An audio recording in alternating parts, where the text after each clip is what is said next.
Hello friends, welcome to unbeaten taste. મિત્રો, unbeaten ટેસ્ટમાં આજે બની રહ્યું છે કઢીનું પ્રીમિક્સ, અને આ પ્રીમિક્સમાંથી કઢી પણ આપણે છેલ્લે બનાવવાના છીએ, તો વિડીયોને અંત સુધી જોજો. મિત્રો, અહીં પ્રીમિક્સ બનાવવા માટે મેં 2 વાડકી બેસન લીધું છે. આ રેડીમેડ બેસન છે, તો આપણે એને ચાળી લેવું પડશે. મિત્રો, જો ચેનલ પર પહેલીવાર તમે આવ્યા હોય અને હજી મારી ચેનલ સબસ્ક્રાઈબ ન કરી હોય તો જરૂરથી સબસ્ક્રાઈબ કરજો અને બેલ આઇકન દબાવવાનું ભૂલશો નહીં. હજી આપણે નવી પ્રીમિક્સની બીજી રેસિપીઓ પણ જોવાના છીએ, તો એ તમારા સુધી ઝડપથી પહોંચી જાય. અને જો રેસિપી પસંદ આવે તો તમારા મિત્રો અને સંબંધીમાં પણ એને શેર જરૂરથી કરજો. જો તમારી કોઈ ટિપ્સ હોય તો કોમેન્ટ બોક્સમાં જરૂરથી જણાવજો, અને રેસિપી કેવી લાગી તે પણ જરૂરથી જણાવજો.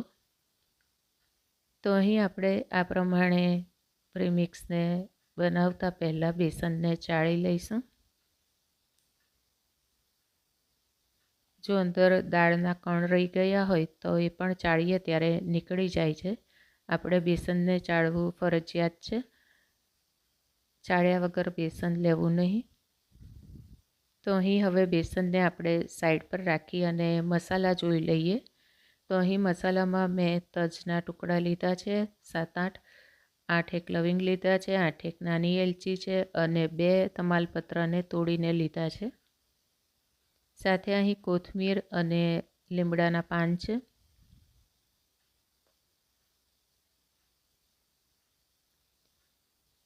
વઘાર માટે અહીં રાઈ અને જીરું મેં બંને લીધા છે. તમે એકનો જ ઉપયોગ કરતા હોય તો જે વાપરતા હોય તે લેવું. ધાણા જીરું પાવડર છે. લસણ અને આદુ મરચાંને પેસ્ટ છે. જો તમે લસણ ન ખાતા હોય તો એ સ્કીપ કરી શકો છો. અહીં હિંગ અને એકદમ ચપટી હળદર મેં લીધી છે. હળદર ખૂબ જ ઓછી, આપણે એમાં ચપટી જેટલી જ નાખવાની છે આટલા પ્રીમિક્સમાં. અહીં લગભગ 8 ચમચી જેટલું મીઠું હતું અને આ ખાંડ છે લગભગ 9થી 10 ચમચી જેટલી. ખાંડ બિલકુલ સ્કીપ ન કરશો, એના કારણે કઢીનો ટેસ્ટ ખૂબ જ સરસ આવશે. તો અહીં મેં નોનસ્ટિક પેન લીધું છે અને એને ગરમ કરવા મૂકી દીધું છે. 2 મોટા ચમચા ભરીને આપણે તેલ લઈશું.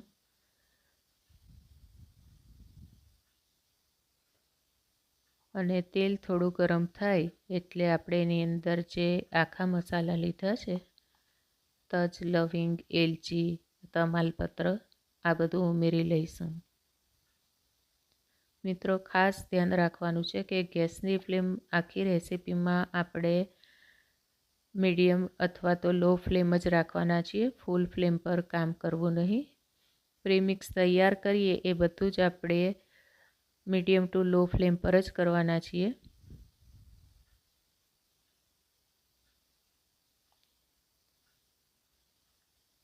લગભગ 20 સેકન્ડ જેટલું આપણે આ આખા મસાલા છે એને સાંતળી લઈશું.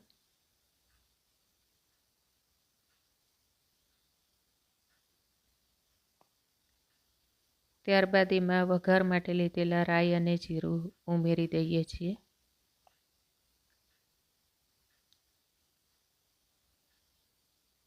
રાઈ અને જીરું ફૂટી જાય, સ્પ્લિટ થઈ જાય ત્યાં સુધી આપણે એને થવા દઈશું. અને ફ્લેમ મીડિયમ જ રાખવાની છે, એ ખાસ ધ્યાન રાખો. હવે હું થોડીક મેથી દાણા ઉમેરું છું. જો તમે ન ખાતા હોય તો એને સ્કીપ કરી શકો. સાથે હવે આદુ મરચાં અને લસણની પેસ્ટ ઉમેરી લઉં છું. અહીં પેસ્ટ એટલે મેં બિલકુલ બારીક લુદ્દી જેવા નથી બનાવી દીધા, પરંતુ ચોપરની અંદર ઝીણા ચોપ કરીને લીધા છે આદુ મરચાં અને લસણ. જો આપણે ફૂલ ફ્લેમ રાખીએ તો આ બધા મસાલા ઝડપથી બ્રાઉન અથવા તો કાળા થઈ જશે અને એમાં મોઇશ્ચરનું પ્રમાણ જે હોય છે તે ઉડી નહીં જાય અને આપણું પ્રીમિક્સ તરત જ ખરાબ થઈ જશે. તો એને મીડિયમ ફ્લેમ ઉપર મોઇશ્ચર ઉડી જાય ત્યાં સુધી આપણે સાંતળવાનો છે.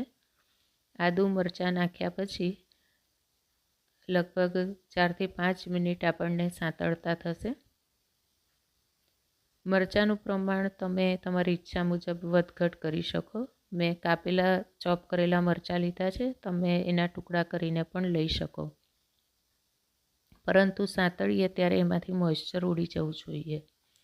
હવે અહીંયા મસાલા સંતળાઈ ગયા છે, તો આપણે એમાં લીમડો ઉમેરી લીધો છે.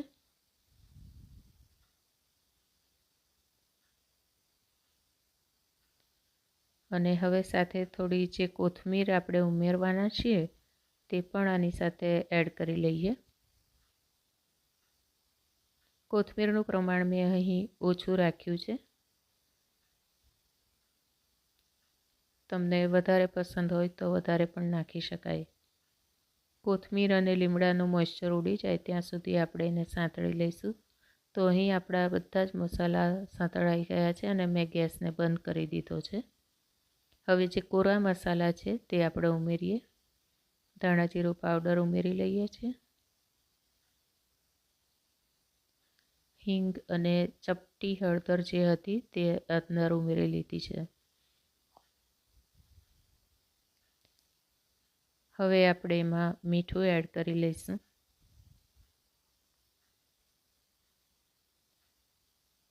આપણું નોનસ્ટિક વાસણ હજી ગરમ જ છે, એટલે આ બધા મસાલા એની ગરમીમાં શેકાઈ જશે. આપણે એને કાળા કરવાના નથી.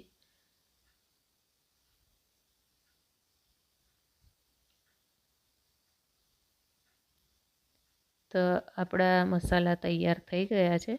હવે આ મસાલાને આપણે જે બેસન ચાળીને રાખ્યું છે તેની અંદર મિક્સ કરી લઈએ. મસાલા ગરમ જ છે, તેથી બેસનમાં પણ જો થોડો ઘણો ભેજ હશે તો એ ઉડી જશે. થોડું બેસન લઈ અને આપણે નોનસ્ટિક વાસણમાં નાખી અને બધા મસાલા એની સાથે લઈ લઈશું.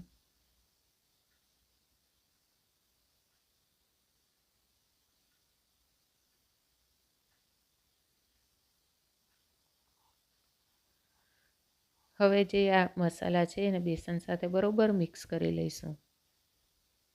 મિત્રો, એને હાથથી મિક્સ ન કરતા, બને ત્યાં સુધી એને આપણે ચમચાથી કે આવા કોઈક તવેથાથી એને મિક્સ કરીશું. સાથે હવે ખાંડ ઉમેરી લઈશું. ખાંડ આપણે પહેલેથી નાખવાની નથી, ખાંડ સૌથી છેલ્લા ઉમેરી લઈશું.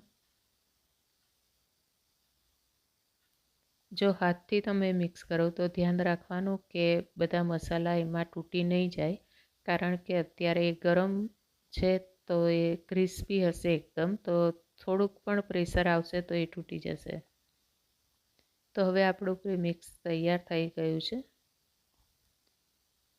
અને ઠંડુ પણ થઈ ગયું છે.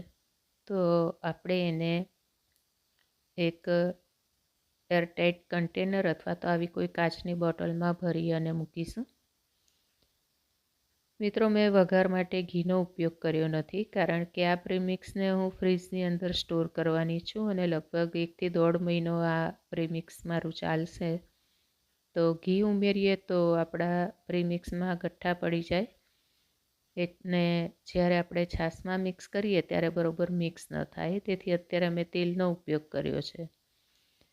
અહીં મેં 1 લીટર છાશ લીધી છે અને એમાં આપણે 3 ચમચા પ્રીમિક્સ ઉમેરીશું. 3 ચમચા આખા ભરીને આપણે ઉમેરીશું. મિત્રો, પ્રીમિક્સ બનાવતી વખતે વઘારના મરચાં મારી પાસે હતા નહીં, તેથી મેં ઉમેર્યા નથી. તમારી પાસે હોય તો જરૂરથી ઉમેરજો. જ્યારે તમે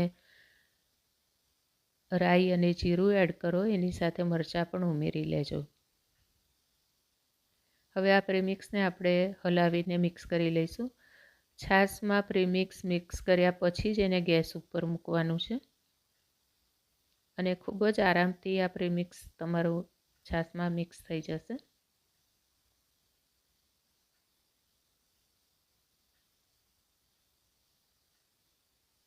તમે જોઈ શકો છો કોઈ ગઠ્ઠા દેખાતા નથી અને સાથે જોઈ પણ શકો છો કે આપણે જે મસાલા ઉમેર્યા છે તે બધા જ અંદર આવી ગયા છે. લવિંગ દેખાય છે, એલચી દેખાય છે, તમાલપત્ર દેખાય છે. તો આ પ્રીમિક્સ જે વર્કિંગ વુમન છે તેના માટે ખૂબ જ ઉપયોગી બને છે. એ સિવાય કોઈ જેન્ટ્સ ઘરથી દૂર રહીને ભણતું હોય કે નોકરી કરતું હોય ને એને ઘરની કઢી ખાવાની ઈચ્છા થાય તો આ પ્રીમિક્સ આપણે ચોક્કસ બનાવીને આપી શકાય. મીડિયમ ટુ હાઈ ફ્લેમ પર આપણે કઢીને કરીશું તૈયાર અને એને સતત હલાવતા રહીશું. અહીં 3 ચમચા મેં પ્રીમિક્સ ઉમેર્યું છે. એમાં મીડિયમ થીક આપણી કઢી બનશે. જો તમારે વધારે જાડી કઢી જોઈતી હોય તો 1 ચમચો વધારે પ્રીમિક્સ ઉમેરવું. કઢીને ગેસ પર એમને મૂકી ન દેવી અથવા તો મૂકીને બીજા કામે ન લાગી જવું. એને સતત વચ્ચે હલાવતા રહેવું પડે, નહીં તો કઢીની અંદર ફોદા થઈ જાય. જો તમે સતત હલાવતા રહેશો તો એકદમ ક્રીમી ટેક્સચરવાળી તમારી કઢી બનશે.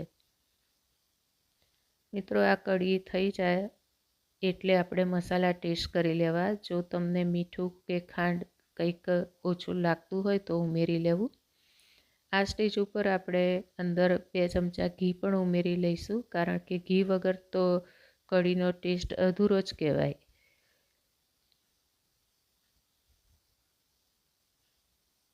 તો આપણી કઢી તૈયાર છે. મેં ગેસ બંધ કરી લીધો છે. ખૂબ જ સરસ સુગંધ આવી રહી છે અને તમે ટેક્સચર પણ જોઈ શકો છો. એકદમ ક્રીમી ટેક્સચર છે.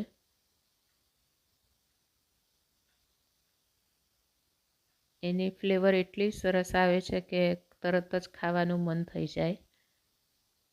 તો આપણે એને સર્વિંગ બાઉલમાં કાઢી લઈશું. જો મિત્રો તમને રેસીપી પસંદ આવી હોય તો લાઈક, શેર અને સબસ્ક્રાઈબ જરૂરથી કરજો. ફરી મળીશું આવી જ કોઈ નવી મસ્ત વાનગી સાથે. Bye bye.